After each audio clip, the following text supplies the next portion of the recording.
a lot of Masai men won't marry a girl unless she's cut. So what typically happens, and I've been and interviewed, and I've put this on my social media, I've interviewed a lot of these Masai villages.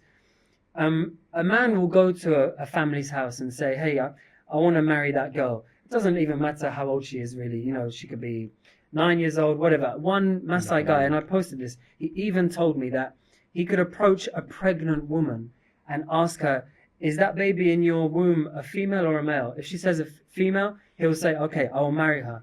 Like when she's born, she's my wife. I'm sure he would wait until until that young girl is at least of some kind of age, you know, rather than having sex with a 1 week old baby. But say he approaches a family where a girl is 10 years old, 13 years old, whatever. He will ask them, okay, I want to marry this girl. Is she cut? And if they say no, he will say, okay, cut her and I'll come back with 10 cows, 15 cows. So the demand comes from the men in certain cultures, particularly the Masai culture. And, you know, a lot of these families, and I saw this as well in Malawi with child marriage, a lot of these families are living in poverty, and they maybe have 5 kids already. And so their youngest daughter, you know, it could be seen as like a financial burden to the family.